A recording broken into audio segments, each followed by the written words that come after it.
శ్రమలు అన్నదప్పుడు 3 ముఖ్యమైన కారణాలు చూస్తామండి. మొదటి కారణం ఏంటంటే కాన్సిక్వెన్స్ ఆఫ్ సిన్. పాపాన్ని బట్టి శ్రమ. ఒక వ్యక్తి చేసిన తప్పును బట్టి శ్రమ. నీవు చేసిన తప్పును బట్టి, నీవు చేసిన పాపాన్ని బట్టి, నీవు చేసిన దేవునికి విరోధమైన కార్యాన్ని బట్టి, నువ్వు చేసిన పొరపాటును బట్టి నీకు శ్రమ. రెండో రకమైన కలిగే సఫరింగ్, దేవుడు నిన్ను శాంటిఫై చేస్తున్నాడు, నిన్ను ఏర్పరుస్తున్నాడు, నిన్ను పక్కకి తీసి పెట్టేస్తున్నారు. వీళ్ళందరూ నన్ను చిన్న చూసి చూస్తారు అంటే దేవుడు నిన్ను అక్కడ నుండి చేస్తున్నాడు. వీళ్ళందరూ నన్ను దూషిస్తున్నారు, దేవుడు నిన్ను అక్కడ నుండి చేస్తున్నాడు. దేవుడు ఏదో నీలో ఒక ప్రత్యేకతను కలుగు చేస్తున్నాడు. మూడో రకం ఏంటంట, నీ విశ్వాసం ఎంత ఉంది. నీ విశ్వాసం, నువ్వు ప్రార్థన చేసింది అడిగింది పొందిన వెంటనే కాదండి నీకు జయము. నువ్వు ప్రార్థన చేసి అడిగినప్పుడు కూడా నీకు అనుకున్నది జరగనినప్పుడు నువ్వు నిలబడగలుగుతున్నావా? హబక్కూకు గ్రంథము 3:18 చదువుదామా. నేను యెహోవా యందు ఆనందించదను, నేను యెహోవా యందు ఆనందించదను, నా రక్షణకర్త అయిన నా దేవుని యందు నేను సంతోషించదను. ఏది ఏమైనా యెహోవా యందు, యెహోవా కొరకు, నా దేవుని యందు మీరు సంతోషించగలుగుతారా? ఎందుకంటే దాని పైన చదివితే ఎక్కడ చదవండి ఒకసారి. అంజూరపు చెట్లు పూయకుండినను, అంజూరపు చెట్టు పూయకుండినను అంటే ఆయన ఏం మాట్లాడుతున్నాడు అక్కడ? కాలం గురించి మాట్లాడుతున్నాడు. కాలంలో జరగాల్సింది జరగకపోయినను, కాలంకి తగినట్టుగా ముందుకు వెళ్ళకపోయినను, అందరిది అన్నీ అయిపోచేమో కానీ నా కాలంలో నాది అవ్వకపోయినను దేవుని యందు సంతోషిస్తాను. నెక్స్ట్ ఏమంటున్నాడు? ద్రాక్ష చెట్లు ఫలింపకపోయినను, సేమ్ సీజన్. ఒలివల చెట్లు కాపులేకయుండినను, చేనిలోని పైరు పంటకు రాకపోయినను, గొర్రెలు దొడ్డిలో లేకపోయినను. టైం, గొర్రెలు దొడ్డిలోకి టైంకి రావాలి. దొడ్డిలోకి లేకపోయినను, సాలలో పశువులు లేకపోయినను, నేను యెహోవా యందు ఆనందించదను. ఏది ఏమైనా కూడా నేను యెహోవా యందు ఆనందిస్తాను. ఎందుకంటే నా జీవితంలో ఏది చేసినా ఆయన చిత్తంలో జరిగిస్తాడు. దేవుని వాక్యం చాలా చక్కగా ఉంటుందండి. కొంతకాలము శ్రమ పడిన తర్వాత, పేతురు రాసిన మొదటి పత్రిక 5:10 తన నిత్య మహిమను క్రీస్తు యందు మిమ్మల్ని పిలిచిన సర్వకృపనిధియగు దేవుడు కొంచెము కాలము మీరు శ్రమ పడిన పిమ్మట తానే మిమ్మల్ని పూర్ణులుగాను చేసి ఏం చేస్తాడంట? తానే మిమ్మల్ని పూర్ణులుగా చేసి స్థిరపరిచి బలపరచును. కొంతకాలం శ్రమ అనుభవించింది, కొంతకాలం దాంట్లోంచి వెళ్ళని. It is in time God will do. ఎందుకంటే ఇంగ్లీష్లో చాలా చక్కగా ఉంది, after you have suffered a while, కొంతకాలం మీరు శ్రమ పడిన తర్వాత he himself restores you and make you strong, firm and steadfast. దేవుడు తానే చేస్తాడంట. ఈరోజు శ్రమలు ఉన్నవారైతే చెప్పండి, నా విశ్వాసాన్ని దేవుడు పరీక్షించిన తర్వాత నేను విశ్వాస పరీక్షలో నిలబడితే దేవుడే నన్ను హెచ్చిస్తాడు, దేవుడే నన్ను బలపరుస్తాడు, దేవుడే నా జీవితంలో కార్యం జరిగిస్తాడు. 2 కొరింథీయులకు రాసిన పత్రిక 1:3-4 చదువుకోదామండి. కనికరమును చూపు తండ్రి, సమస్తమైన ఆదరణను అనుగ్రహించు దేవుడు, మన ప్రభు అయిన యేసుక్రీస్తు తండ్రి అయిన దేవుడు స్తుతింపబడును గాక. దేవుడు మమ్మను ఏ ఆదరణతో ఆదరించుచున్నాడో ఆ ఆదరణతో ఎట్టి శ్రమలలో ఉన్నవారినైనను ఆదరించుటకు శక్తి గలవారగునట్లు ఆయన మా శ్రమ అంతటిలోనూ మమ్మను ఆదరించుచున్నాడు. ఏంటంట? నీవు ఏ శ్రమలో ఉన్న వ్యక్తి అయినా కూడా దేవుడు ఆదరిస్తాడంట. ప్రతి సమస్యలో, ప్రతి కలవరంలో, ప్రతి బాధలో నిన్ను ఆదరిస్తాడంట. ఈరోజు దేవుడు మనకి ఆదరణకర్తనిచ్చాడండి. పరిశుద్ధాత్మ దేవుడు ఆదరణకర్త. హీఈస్ ఎ కంఫర్టర్ అని ఒక ట్రాన్స్లేషన్ వచ్చినప్పుడు మిగిలిన ట్రాన్స్లేషన్స్లో ఆయన అడ్వకేట్గా కనబడతాడు, లాయర్గా కనబడతాడు. కానీ అదే సమయంలో కొన్ని ట్రాన్స్లేషన్ చూసినప్పుడు అలాస్ పారాక్లిటస్ చూసిన మాట, పారాక్లిటస్ అన్న గ్రీక్ మాటను చూసినప్పుడు is a lawyer, advocate, at the same time he's a counsellor, he's a comforter. ఆదరించే దేవుడు నిన్ను ఆదరిస్తాడంట, నిన్ను ఆదుకుంటాడంట. లాయర్ అనేటప్పుడు ఏదో నేను బిజినెస్ ఫామ్లా చూడట్లేదు, కానీ నీకు లా అంటే టర్మ్స్, కండిషన్స్, రూల్స్, ఏది చేయాలి, ఏది చేయకూడదు, ఎట్టు వెళ్ళాలి, ఎట్టు వెళ్ళకూడదు, ఎవరితో మాట్లాడాలి, ఎవరితో మాట్లాడకూడదు, ఏమి మాట్లాడాలి, ఎంత మాట్లాడాలి. కోర్టుకు వెళ్ళేటప్పుడు చూడండి, లాయర్ చెప్తారు ఈ విషయంలో ఏం మాట్లాడొద్దు, నువ్వు నోరు జారుతావేమో, దీని విషయం ఏం మాట్లాడొద్దు, ఇది ఇంతే చెప్పు, ఇది ఇంతవరకే మాట్లాడు, అన్నీ తెలియజేసి నీ పక్షాన నిలబడి వాదిస్తాడు. అవునా కదా? పరిశుద్ధాత్ముడు కూడా అదే చేస్తాడంట. He will lead you, he will guide you సర్వ సత్యములోకి. సత్య స్వరూపి అనే ఆత్మ పరిశుద్ధాత్ముడు. మనల్ని నడిపిస్తాడంట. కాబట్టి దేవుని వాక్యం చెప్తుంది, ధైర్యం తెచ్చుకో. రోమీయులకు రాసిన పత్రిక 8:18 చూస్తే ఇక్కడ కూడా చాలా బాగుంటుందండి. మన ఎడల ప్రత్యక్షము కాబోవు మహిమ ఎదుట ఇప్పటి కాలపు శ్రమలు ఎన్నదగినవి కావని. ఇప్పుడు కాలపు శ్రమలు ఎన్నదగినవి కాదు. Don't cry, don't brag, don't complain. నాకు ఇదైంది, నాకు అదైంది, నన్ను ఇది అన్నారు, నాకు అదన్నారు, నన్ను వీళ్ళు విడిచిపోయారు, ఇవన్నీ కాదు. నీకు రాబోయే రివార్డ్కి, నీకు రాబోయే మెరిట్కి, నీకు రాబోయే లాభానికి, నీకు రాబోయే ఘనతకి మనుషులు చేసిన ఎన్ని కంప్లైంట్లు చేయొద్దు. పరుగు పందెంలో పరిగెత్తేవాడు, పరుగు పందెం అంటే ఈ రోజుల్లో అర్థం కాదులే కానీ, క్రికెట్ ఆడేవాడు కింద పడడా, దేక్కోడగా, దొరలడా, ఏమో మోకాలు అక్కడిక్కడ కొట్టుకోడా. బట్ దెన్ ఏం చేస్తావు? నీకు విక్టరీ వచ్చిన తర్వాత, విన్ అయిన తర్వాత, గోల్డ్ కప్పు చేతిలో పెట్టుకున్న తర్వాత, నాకు ఇక్కడ దెబ్బ తగిలింది, నాకు ఇక్కడ దెబ్బ తగిలింది, నాకు ఇక్కడ రక్తం వచ్చిందని కంప్లైంట్ చేస్తావా? అలా కంప్లైంట్ చేసిన ఏంటంటే పిల్లడు వారు నువ్వు అంటావు. అయ్యో baby, why do you cry like a baby? జయం వచ్చింది కదా. అదే పౌలు అంటాడు, నీకు వచ్చే జయానికి నీకు కలిగే శ్రమ అంత లెక్కే కాదు. ఏంటి నీ బాధ? మనుషులు అదేదో అన్నారా, మనుషులు ఇదేదో అన్నారా, మనుషులు చిన్న చూపు చూసారా, రావాల్సిన చేయి దాటిపోయిందా? బాధపడద్దు. ఎందుకంటే మనుషుల బుద్ధి ఎవరు మారుస్తారు? కుక్కతాకు వంకర ఎవరు మారుస్తారు? నీవు సరిగా ఉన్నావో చూసుకో. Simple as that. కుక్కతాకు అంటండి, ఎంత నువ్వు కట్టి పెట్టినా, ఒక ఆయన కుక్కతాకు వంకర ఉందని తన కర్ర కట్టి ఇట్ట పెట్టాడంట. పెట్టి 6 నెలల రోజులు కట్టి పెట్టాడు రా బాబు, ఇటు తీసేద్దామని తీస్తే మళ్ళీ ట్రైన్ పైకి వచ్చిందంట. అంటే నువ్వు ఎంత కష్టపడినా ఆ బుద్ధి అంతే. మనుషుడు వంకర బుద్ధి, నువ్వేం మారుస్తావు? అదంతే, ఆ బుద్ధి అంతే. అరే యేసు ప్రభు దగ్గర మేము టీంలో మాట్లాడుకుంటా, యేసు ప్రభు దగ్గర ఉన్న శిష్యులే ఆయన ఉన్నదప్పుడే సనుగుడంట, గొనుగుడంట, కొట్లాడరంట. అవునా కదా? మన ఏంటి ఏమన్నా గొప్ప? యేసు ప్రభు శరీరధారిగా ఈ లోకంలో ఉన్నదప్పుడే ఆయన ఏర్పరచుకునే 12 మంది శిష్యులు, పికప్ ద ఫైనెస్ట్ అనేటప్పుడు 12 మందిని ఎదుర్కొన్నాడు. ఎవరు పడితే ఆయన ఎదుర్కోలే. ఆయన సింహం ఏమంటాడు, నువ్వు బండమై ఉంటావు, you are the stone for this church, నీ పైన నా ఆలయాన్ని కడతా. కానీ ఆయన బుద్ధి చూడండి, నన్ను నాది గొడవలు. శిష్యుల దగ్గర ఎప్పుడు చూసినా గొడవలే. యేసు ప్రభు పక్కన ఉన్నదప్పుడు మనం అనుకుంటే శాంతి సమాధానం. మనుషుల బుద్ధి ఎక్కడ పోదు, ఒక్క వంకరే. కానీ ఏదేమైనా ఒకరినొకరు ప్రేమించు, క్షమించు.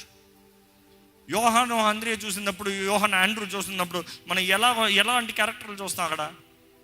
ఏం కావాలంటారు? ప్రభువా వీరు నేను దూషిస్తున్నారు కదా, పరలోకం నుంచి అగ్నిని దిప్పి కాల్చి చంపే. ఏంటంటే దేవుడు అగ్నిని కాల్చి చంపేయాలంట. వీరు పక్క నుండి యేసు ప్రభు చెప్తున్నారు. మరలా అదే రాస్తున్నాడు యోహాను, ఏమని? మీరు ఒకరినొకరు ప్రేమించుకోండి. It is a process. మనం ఎవరు పరిపూర్ణంగా దేవుడు తీసుకోడండి. మనలో అందరిలో లోపాలు ఉంటాయి, అందరిలో బాధ ఉంటుంది, అందరిలో నష్టములు ఉంటాయి, అందరిలో కష్టములు ఉంటాయి. కానీ దేవుడు ఆయన కృప ద్వారంగా మనల్ని పిలుచుకుని, ఆయన కరుణను చూపించి, ఆయన మన జీవితాలని మలిచి బాగు చేసి ఆయన మహిమ కొరకు నిలబెట్టి దేవుడు వాటిలో చూస్తానండి. నీతిమంతుడు ఎన్ని ట్రబుల్స్ అని పడతాడంట. They will be troubles for righteous. కీర్తనలు 34:19. నీతివంతునికి కలుగు ఆపదలు అనేకములు. నీతిమంతుడికి కలుగు ఆపదలు అనేకములు. కానీ వాటన్నిటిలో నుండి కానీ ఏంటి మీరు చెప్పాలి అందరూ బిగ్గరగా? వాటన్నిటిలో నుండి యెహోవా వానిని విడిపించును. అంటే సమస్యలు ఎన్ని రానే, పోరాటాలు ఎన్ని రానే, అపవాది దాడులు ఎన్ని రానే, ఎదురుపాట్లు ఎన్ని రానే, వేదనలు ఎన్ని రానే, అన్ని భారాలు నీ మీదకి రానే, కానీ నాకు ఒకటి తెలుసు, యెహోవా వాటన్నిటి నుండి విడిపిస్తాడు. నమ్మేవారు ఉంటే బిగ్గరగా చెప్పండి. శ్రమలో ఉన్నాయంటే బాధపడిపోద్దు, కష్టంలో ఉన్నాయంటే బాధపడిపోద్దు, చేతకాని పరిస్థితుల్లో ఉంటే బాధపడద్దు. Remember, in this world suffering is unavoidable. Suffering you cannot avoid it. దేవుడు అన్నాడు, అదమ్మా నువ్వు శ్రమ పడుతున్నాయి కానీ నీకు బువ్వ లేదు. స్త్రీతో చెప్పాడు, అమ్మా నువ్వు శ్రమ పడుతున్నాయి కానీ బిడ్డను కంటానికి లేదు. ఈరోజు శ్రమ లేని జీవితంలో కోరుతున్నాడు. దేవుడు కూడా ఏమడుతుందో తెలుసా? మనుషులు give me pain killers lord, give me pain killers. God will not give you pain killer, he will give you grace. ఈ మాట తేడా ఏంటి తెలుసా? ఆ మాట అర్థం అవ్వాలంటే ఒక గర్భవతిగా మనం జ్ఞాపకం చేసుకోవాలి. ఈ రోజుల్లో అయితే ఎపిడ్యూరల్ వేస్తారు, పెయిన్ కిల్లర్స్ ఇస్తారు, ఏదో ఒకటి ఇచ్చి బిడ్డ బయటకు వచ్చిన తర్వాత చూస్తారు. కానీ బిడ్డ మధ్యలో ఇరుక్కుంటే ఏం చేస్తారు తెలుసా? నా భార్యకి చేశారు మూడో బిడ్డకి పేగు చుట్టుకుని ఉంటాం, మెడకి పెయిన్ ఎక్స్ట్రా ఇండ్యూస్ చేశారు. ఇందుకు ఎపిడ్యూరల్ వేసి బయటికి తీసేస్తామంటే బిడ్డ రావట్లే. ఎందుకంటే పెయిన్ ఫ్రీ అనేటప్పుడు బయటికి రాదు, తెలుసు నో మూమెంట్, తల్లికి హాయిగా ఉంటుంది. కానీ ఎప్పుడైతే పెయిన్స్ ఇండ్యూస్ చేస్తారో ఆ నొప్పి అంట బిడ్డను బయటికి తంతదంట. ఆ నొప్పి బయటికి తంతాడు. నువ్వు నొప్పి అంటున్నావు దేవుని దగ్గర. దేవుడు అంటాడు, నీలోండి ఎట్లా బయటికి తీసుకొస్తాను నా కార్యాలు, నా వాగ్దానాలు, నా చిత్తము, నా నెరవేర్పు, my promise. You ask, give me promise Lord, I'm giving you promise, making it fulfil, but suffer. Your saying no, I don't want to suffer. కానీ ఆయన ఆదరిస్తాడు అన్న మాట చూసినప్పుడు మీరు ఒకటి తెలుసుకోవాలండి. ఇప్పుడు ఈ మధ్య కాలంలో డాక్టర్స్ ఒకటి వేశారు, భార్య కానీ లేకపోతే ఒక స్త్రీ కానీ ప్రెగ్నెంట్ టైంలో నొప్పిలో ఉన్నదప్పుడు తను ప్రేమించిన వారు, తన నమ్మిన వారు తన పక్కన చేయి పట్టుకుంటే ఎపిడ్యూరల్ కన్నా ఎఫెక్టివ్గా పనిచేస్తుందంట. అంటే ఎంత నొప్పైనా పర్వాలేదో మేము దీంట్లో నుండి బయటకు వస్తాం, ఇది మేము చేయగలుగుతాం, ఇది మేము తట్టుకోగలుగుతాం. దేవుడు మనకి పెయిన్ కిల్లర్ని ఇచ్చే దేవుడు కాదు. ఆయన ఏమిస్తున్నాడో తెలుసా? నా చెయ్యి నీకు ఇస్తున్నా, నా కుడి హస్తంతో నేను పట్టుకుంటా. ఎందుకంటే నేను నీ తోడు ఉన్నప్పుడు నీకు మరణం కాదు, నీకు జీవం. అవసరమైతే నువ్వు చచ్చినా కూడా మరలా తిరిగి లేపే దేవుడు ఆయన. నిజంగా నువ్వు చచ్చినా కూడా తిరిగి లేపే దేవుడు అన్న నమ్మకం నీకు ఉంటే ఎట్లా పట్టుకుంటావు? ఏం జరిగితే చూసుకున్నా, కానీ నొప్పి కానీ అది. ఈరోజు విశ్వాస పరీక్షలో పోరాటం అనేటప్పుడు మనం అంటున్నాం, దేవా నాకు ఇంకా కుదరదు ప్రభా, I can't do it, I can't suffer, I can't take this, done, I give up, stop. అపవాదికి కావాల్సిన మాట అంతా నీ దగ్గర నుండి ఐ గివ్ అప్, అది చాలు వాడికి. వాడు ఆశపడేదంతా ఒకటే, ఐ గివ్ అప్, ఇంక నాకు కుదరదు, ఇంక నేను చెయ్యను. ఆ మాట వస్తాడంతా నేను జయించా, చాలు, ఇంక నువ్వేమైనా చేసుకోపో, నువ్వు ఎక్కడ బ్రతుకు, సుఖంగా ఉండి ఆనందంగా ఉండి చచ్చినోళ్ళగా ఉండి బ్రతుకున్నట్టు ఆయన ఆనందం చూసుకో, నాకేం బాధ లేదు. ఐ గివ్ అప్ అన్న మాట ఇచ్చావు చూడు, అది చాలు. అది తీసుకుని దేవుని దగ్గరికి వెళ్తారు రిపోర్ట్. ఇదిగో మీ వాడు ఫెయిల్ అయ్యాడు, ఎందుకంటే పరీక్షే కదా, విశ్వాస పరీక్ష. ఫెయిల్ అయ్యాడు కాబట్టి నీ వాగ్దానాలు ఆడు జీవితంలో జరిగిస్తానికి కుదరదు, తన జీవితంలో జరిగిస్తానికి కుదరదు, ఈ కుటుంబంలో జరిగిస్తానికి కుదరదు. నష్టం ఎవరిది? మీది. It is easy to say I give up, isn't it? నొప్పి వేదనలో ఐ గివ్ అప్, నాకు కుదరదని చెప్పే మాట చాలా స్వల్పం. But endurance is hard. దేవుడు కూడా మనకి శ్రమను అనుమతించేటప్పుడు ఈ సెయింగ్ హోల్డ్ ఆన్, కాలము సమము యెహోవా వశము, నేను చూసుకుంటున్నా, నువ్వు ఓర్చుకో, సహించుకో, విశ్వాసం కలిగి ఉండు, డోంట్ గివ్ అప్. ఇంతటితో అంతము కాదు, నీ జీవితంలో నేను ఇంకా నిశ్చయంగా కార్యం జరిగిస్తాను. ధైర్యం తెచ్చుకో, ధైర్యం తెచ్చుకో. మనుషులు అవమానపరుస్తున్నారో ధైర్యం తెచ్చుకో, మనుషులు అయిపోతున్నారో ధైర్యం తెచ్చుకో. నేను నీ తోడున్నా, నేను నీ పక్షాన్ని ఉన్నా. శ్రమలు ప్రతి ఒక్కరికి ఉంటుంది, శ్రమలు తప్పించుకోగలిగిన వారు ఎవరు లేరు. కానీ అనేక సార్లు శ్రమల్లోనే అనేక మంది దేవుణ్ణి కలుస్తారండి, తెలుసా? అనేక మంది శ్రమలు కలుగుతూనే కానీ దేవుని దగ్గర రారు. శ్రమలు, బాధ, వేదన, నష్టము, అవమానము, ఈ శ్రమల్లో లింకులో ఉంటుంది దేవునికి. దేవుడు అనుమతించదు కూడా అదే రైట్. ఈ మనిషిని నేను దర్శించాలంటే ఈ సుఖంలో నన్ను కలవడం, ఈ ఆశీర్వాదంలో నన్ను కలవడం, ఈ బిడ్డ జీవితంలో నేను అన్ని సమకూడి జరిగించిన నన్ను లెక్క చేయడం. లెట్స్ నాక్ హిమ్ డౌన్. ఆ శ్రమ కాలంలో దేవా అని మొరపెడతావు చూడు, శ్రమల్లో నువ్వు ప్రార్థన చేసిన రీతికి ఎప్పుడు ప్రార్థన చేయవు. శ్రమల్లో నువ్వు దేవుని మీద ఆధారపడిన రీతికి ఎప్పుడు ఆధారపడవు. దేవుడు కొన్నిసార్లు కొంతమందిని శ్రమలతోనే దగ్గర తీసుకొస్తాడంట. నా హృదయంలో ఇంకొక మాట ఉందండి. యెరికో, ఇశ్రాయేలీయులు పోరాడాల్సి ఉన్న పరిస్థితి. యెరికో మొదటి యుద్ధము, బానిసలు ఐగుప్తు నుండి బయటకు వచ్చిన తర్వాత కుమారులుగా పిలువబడ్డారు, నిబంధన చేయబడిన జనులుగా ఉన్నారు. ఆ యెరికో మార్గానికి వచ్చినప్పుడు మొదటి యుద్ధము శత్రు యుద్ధము. కానీ వారు ఎవరు పోరాడగలిగిన కెపాసిటీ కలిగిన వారు కాదు. కానీ దేవుడు వారితో చెప్పింది ఏంటి తెలుసా? మీరందరూ ఎన్ని రోజులు? 7 రోజులు ఈ యెరికో గోడల చుట్టూ తిరగాలి. ఎలాగా?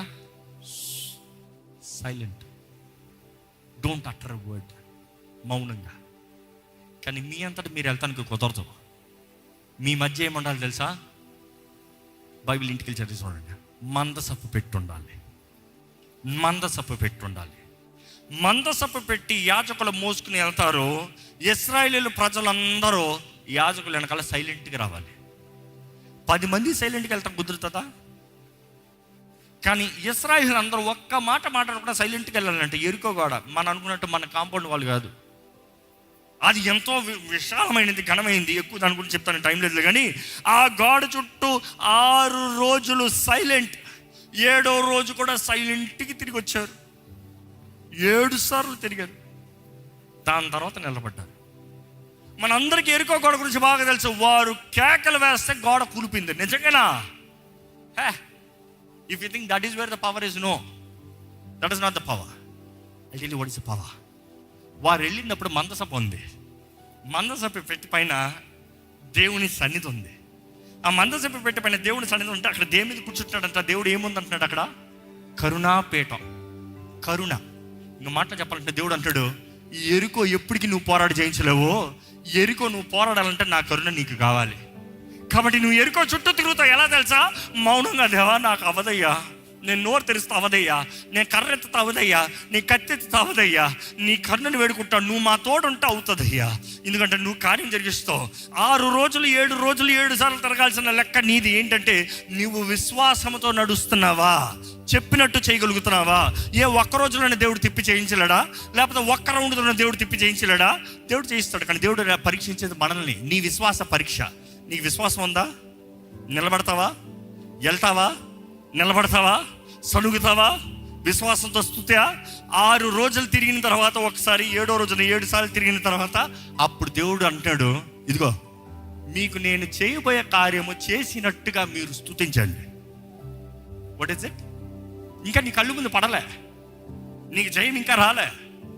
కానీ జయం ఇచ్చే దేవుడు ఉన్నాడు, కరుణించే దేవుడు ఉన్నాడు, నీ తోడు నీకు దేవుడు ఉన్నాడని నీవు నమ్మినట్లయితే సంతోష ధ్వని, జయధ్వని, జయధ్వని ఇవి. అప్పుడు గోడలు పడతాయి. ఈరోజు మనం అంటున్నాం, దేవా ఫస్ట్ గోడలు పడగొట్టి దాని తర్వాత ఏమైనా జయధ్వని వేస్తాను. దేవుడు no no no no, it is faith.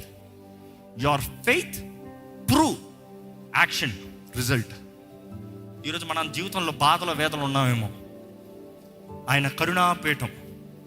పాత నిబంధనలంతా చూస్తే కరుణాపీఠం. ఈరోజు మన కృప గురించి ఎంతో మాట్లాడుతామండి. We talk about grace generation, grace grace grace. But let me remind you one thing.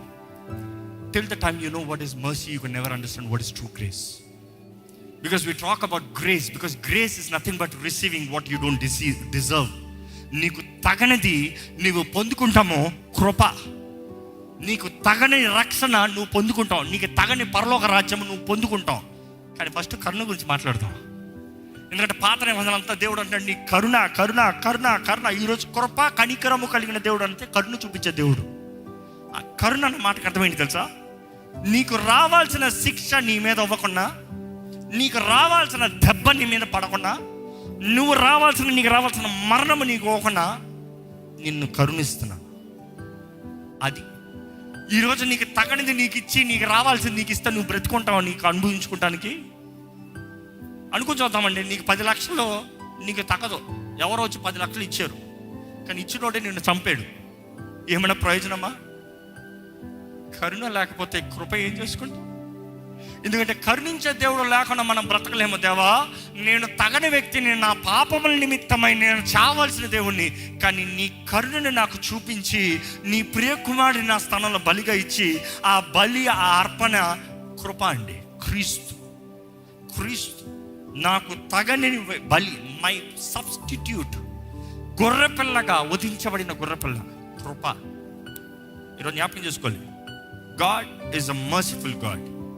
అందుకనే ఉంటుంది తెలుగులోకి వచ్చేటప్పుడు ఆ translation his grace end use for ever, లేకపోతే ఆయన కృప నిరంతరం ఉంటుంది అంటారు. కానీ ఒరిజినల్ ట్రాన్స్క్రిప్ట్లో చూస్తే కొన్ని ఇంగ్లీష్ ట్రాన్స్లేషన్ ఉంటుంది his mercy end use for ever. His mercy endures for ever. దావీదు రాస్తాడు ఏంటంట, ఆయన కరుణ నిరంతరం ఉంటుంది. ఆ మాటకు అర్థమైంది తెలుసా? ఎంత పాపినైనా ఆయన కరుణిస్తాడు, ఎంత పాపినైనా ఆయన క్షమిస్తాడు, ఎంత పాపినైనా ఆయన కరుణిస్తున్నాడు, క్షమిస్తున్నాడు. కాబట్టి కృపనిస్తున్నాడు. ఈరోజు మనం జ్ఞాపకం చేసుకోవాలండి, no matter what your life, no matter how kind of life you lived, if it is not the mercy and the grace, you will not have a believer's life. ఈరోజు నీ జీవితంలో నిన్ను కరుణించే దేవుడు ఉన్నాడు. దేవా, నా తప్పుల్ని క్షమించే దేవుడు నువ్వు ఉన్నావయ్యా. నేను చేసిన పొరపాటు నిర్ణయాలను క్షమించే దేవుడు ఉన్నావయ్యా. నేను తెలిసి చేసిన దాన్ని కూడా క్షమించే దేవుడు ఉన్నావయ్యా. ఎందుకంటే చాలా వాటిని మనకు తెలియక చేయట్లేదు, తెలిసే చేస్తున్నావు. తెలిసి చేసిన కూడా నువ్వు క్షమించే దేవుడు ఉన్నావయ్యా. నీకు వందనాలయ్యా. నీ కృప, నీ కనికరం నిరంతరం ఉంది. I believe that. ఎందుకంటే నిన్ను బట్టి నేను బ్రతుకుతున్నాను, నిన్ను బట్టే నేను ఉన్నాను. ఆయనకు వందనాలు చెల్లిస్తాం. నిజంగా మీరు శ్రమలు ఉన్నవారైతే మీ శ్రమ పైన దృష్టి పెట్టకుండా శ్రమను ఓర్చుకుని సహిస్తే దాన్ని బట్టి వచ్చే ప్రతిఫలాన్ని చూడండి, ఘనతను చూడండి, హెచ్చింపును చూడండి. మీరు ఇంకా పాపం చేసిన దాన్ని బట్టి, మీ పాపాన్ని బట్టి అనుభవించేవారైతే ఈరోజు కరుణించే దేవుడు అన్నాడు, నీకు కృపను అనుగ్రహించే దేవుడు ఉన్నాడు. దేవా, నన్ను కరుణించు అని అడగండి. దావీదు కుమారుడా, నన్ను కరుణించు, హ్యావ్ మర్సీ. ఎందుకంటే ఆయన కృప చూపించని అడిగుంటే, షో మీ గ్రేస్ అని అడిగుంటే, నాకు కళ్ళు లేవు, నాకు తగదు, నాకు కళ్ళు దయచేయని అని చెప్పొచ్చేమో. కానీ ఆయన చెప్పే దాంట్లో అర్థం ఉంది. నన్ను కరుణించు అంటే నా శిక్షను బట్టి, నా పాపాన్ని బట్టి, నేను చేసిన కార్యాలను బట్టి, ఏదో ఒక దోషాన్ని బట్టి నాకు ఇది వచ్చింది. కానీ నీ కరుణను వేడుకుంటున్నాను. నా మనోనేత్రాలను తెరువు, నా కళ్ళు తెరువు, నాకు దృష్టి దయచేయి. ఈరోజు మనం అడగాలండి, ప్రభా నన్ను కరుణించు ప్రభా, have mercy on me lord. అనేకసార్లు మన జీవితంలో మనం చేద్దాం అనుకుంటాం, మన శక్తిని బట్టి అంటాం. లేదు, కరుణించే దేవుని బట్టే సమస్తం అవుతుందంట. కరుణించే దేవుడు, ఈరోజు కరుణించే దేవుడు నిన్ను కరుణిస్తున్నాడండి. నీవు కానీ తగ్గించుకోగలిగితే, నీ శ్రమలో, నీ బాధలో, నీ ఓర్పులో నీవు తగ్గించుకోగలిగితే నిజంగా నిశ్చయంగా దేవుడు కార్యం చేస్తాడు. అనేకసార్లు రిజెక్షన్, తునీకరణ, మనుషుల ద్వారంగా తునీకరణ, మనుషుల ద్వారంగా బాధ, వేదన దేవుడు అనుమతించేది నీవు ఆయన దగ్గరగా చేరతావని. ఎవరి దగ్గరగా చేరుతున్నారు? నాకెవరు లేరే, నాకు ఎవరు లేరనే తప్పుల వ్యక్తుల దగ్గరికి వెళ్తున్నారేమో. దేవుని దగ్గరికి రండి. కరుణించే దేవుడు, కృప చూపించే దేవుడు, ఆదరించే దేవుడు, బలపరిచి నడిపించే దేవుడు, ఈరోజు క్షమించి, కృప చూపించి, ప్రేమించి, ఆదరించి, బలపరిచే దేవుడు నీ పక్షాన ఉన్నాడు, నీ కొరకు ఉన్నాడు. నీ జీవితంలో కార్యం చేయాలని ఆశపడుతున్నాడు. యథార్థంగా ఒక ప్రార్థన చేస్తారా? ఏంటి మీ శ్రమ? What is your suffering? What is your suffering? No matter what kind of a suffering, have faith. Have faith because it's a test. నీ పరీక్ష.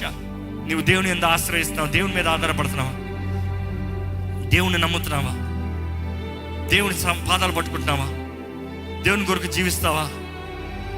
పరిశుద్ధుడా, ప్రేమగల తండ్రి, ఇదిగో ప్రభువా, నీ ఆలయంలో ప్రార్థిస్తున్న వారిని చూడు. బాధల్లో, వేదనలో, శ్రమలో, దుఃఖంలో ఉన్న వారిని చూడు. నలిగిన పరిస్థితులు ఉన్న వారిని చూడు. దేవా, వారు చేసిన తప్పులు బట్టి అనుభవిస్తున్న వారైతే ఈరోజు నీ కరుణను వేడుకుంటున్నాం ప్రభా, నీ దయను వేడుకుంటున్నాం ప్రభా, నీ క్షమాపణ వేడుకుంటున్నాం అయ్యా. కృప ద్వారానే మేము రక్షించబడ్డాము, నీ అమూల్యమైన ప్రియ కుమారుడు రక్తము ద్వారానే ప్రభా. Lord, thank you for the grace that you have bestowed upon us. Thank you for your forgiveness, Father. క్షమించే దేవుడు ప్రభా, ఆదరించే దేవుడు ప్రభా, బలపరిచే దేవుడు ప్రభా. దేవా, ఇదిగోనయ్యండి, సంధిలో ఉన్న ప్రతి ఒక్కరిని చూడు ప్రభా. వారి ప్రార్థనలు ఆలకించు, వారి జీవిత పరిస్థితిని చూడు. ఈ లోకంలో తునీకరించబడిన వారిగా, నలిగిపోయే వారిగా ఉంటే అయ్యా, వారి ముందున్న ఘనతను చూడాలి, నీవు నిర్ణయించిన ఘనతను చూడాలి, నీ వాగ్దానం చేసిన వాగ్దానాన్ని నమ్మాలి ప్రభా. నిశ్చయంగా నా దేవుడు నా జీవితంలో సమకూర్చి జరిగిస్తాడు. నా జీవితంలో నా దేవుడు నన్ను హెచ్చిస్తాడు. దేవా, నువ్వు నన్ను లేవనెత్తే దేవుడు, నన్ను బలపరిచే దేవుడు, నీకు వందనాలు ప్రభువా. చెప్పండి, దేవుడికి చెప్పండి. దేవా, నాలో ఓర్పు, సహనము, as your word says Lord, perseverance, character, hope, నాకు సరైన గుణగణాలు దయచే ప్రభా. దేవా, లోక బుద్ధి, లోక తలంపులు కాకుండా ఓర్పుతో, సహనముతో దేవా, నీ కొరకు జీవించే భాగ్యము, నిరీక్షణ కలిగి జీవించే భాగ్యము నాకు దయచే ప్రభా. విశ్వాసంతో నడిచే జీవితం నాకు దయచే ప్రభా. నీ వాక్యం సెలవిస్తున్న రీతిగా ప్రభా, కన్సిడర్ ఇట్ ప్యూర్ జాయ్. నిజంగా ఆనందం గెంచాలి. ఎప్పుడైతే మేము ఆ బాధల్లో, వేదనలో ఉన్నామో ప్రభా, ఆనందించాలి ప్రభా. రాత్రంతా ఏడవచ్చేమో కానీ ఉదయకాలమే వస్తుంది, ఉదయమున వస్తుంది. The Joy comes. నీ వెలుగు మా పైన ప్రకాశిస్తాముతో దేవా, మా జీవితంలో చీకటి అంతా తొలగిపోతుంది. నువ్వు కాలము సమయం తగినట్టుగా సమస్తము సమకూర్చి జరిగించే దేవుడు ప్రభువా. దేవా, ఈరోజు ఇక్కడ ఉన్న వారిని చూడు, ఈ లైవ్లో వీక్షిస్తున్న వారిని చూడు. నిరీక్షణ కలిగిన వారుగా, విశ్వాసం కలిగిన వారుగా, నీ కొరకు ఘనంగా జీవించే జీవితం కలిగిన వారు ఉండడానికి సహాయం చేయి. నీ వాక్యం విత్తుంచను కదా, ఎటువంటి పరిస్థితులు ఉన్నవారైనా ప్రభువా, వారిలో నీ ఆత్మ కార్యము జరగాలని పెడుకుంటున్నాను ప్రభువా. ఎక్కడ దుష్టుడికి ఎటువంటి అధికారం ఉండనవద్దు ప్రభువా. మోసపరచు ఆత్మలు ఎక్కడ నీ బిడ్డలు మోసపరచనవద్దు ప్రభువా. వాటి తంత్రములు ఎరిగిన వారుగా సర్వాంగ కవచం ధరించుకుని దేవా పోరాడే జీవితము మాకు దయచేయమని పెడుకుంటున్నామయ్యా. దేవా, నీలో నిత్య సుఖం ఉందని నీ వాక్యం తెలియజేస్తుంది. Yes Lord, there is true joy, there is everlasting joy. ఏది ఏమైనా కూడా మా శ్రమల మధ్యలో కూడా అయ్యా నీ ఎంతో ఆనందించే గొప్ప భాగ్యం ఇచ్చే దేవుడు ప్రభు. నువ్వు అపవాది మిమ్మల్ని చుట్టుముట్టినను దేవా, మేము నీ వైపు చూస్తే చాలు. మా బాధలన్నిటి నుండి, మా శ్రమలన్నిటి నుండి మమ్మల్ని విడిపించే దేవుడు ప్రభు. నువ్వు ఏ ఒక్కటి మాకు వదిలిపెట్టే దేవుడు కదా, అన్నిటి నుండి మమ్మల్ని విడిపించే దేవుడు. నీ కార్యంలో మా జీవితంలో జరగాలని వేడుకుంటున్నామయ్యా. రాజా, ఇక్కడ ఉన్న ప్రతి ఒక్కరిని చూడు, ప్రతి ఒక్కరిని దర్శించు, ప్రతి ఒక్కరిలో నీ కార్యం జరిగించు. సమాధానము దయచే, సంతోషము దయచే, ధైర్యము దయచే, ఆనందము దయచే. ఇక్కడ నుండి వెళ్ళేవారు ఎక్కడ లోకానికి భయపడేవారుగా కాకుండా, బాధల వేదనలు అణిగిపోయేవారుగా కాకుండా దేవా, మాకు ఏదేమైనా we will stand for the glory of God. దేవుని మహిమార్థమై నిలబడతాం. Crushed, wounded, persecuted, but still we are not dead, we are not broken, we will stand back.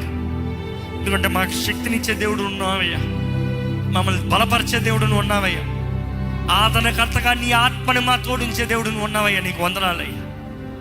ఈరోజు ఈ వాక్యం ఎవరెవరి హృదయాల్లో అయితే వెత్తబడిందో, అపవాది ఎక్కడ ఈ వాక్యాన్ని దోచుకోకుండా శ్రమల్లో ఆనందించేవారుగా, శ్రమల్లో నిరీక్షణ విశ్వాసం కలిగిన వారుగా అయ్యా, ఈ శ్రమల్లో ఉండి దాటుకుంటూ ఉన్నత స్థానానికి, ఉన్నత ప్రాయికి, ఉన్నత స్థితికి హెచ్చించబడేవారుగా, నిన్ను మహిమపరిచే జీవితంలో కలిగిన వారుగా ఇక్కడ ఉన్న ప్రతి ఒక్కరిని దీవించి ఆశీర్వదించమని వేడుకుంటూ నజరేయుడైన యేసు నామములో అడిగి వేడుచున్నాము తండ్రి, ఆమేన్. దైవం నీవయ్యా.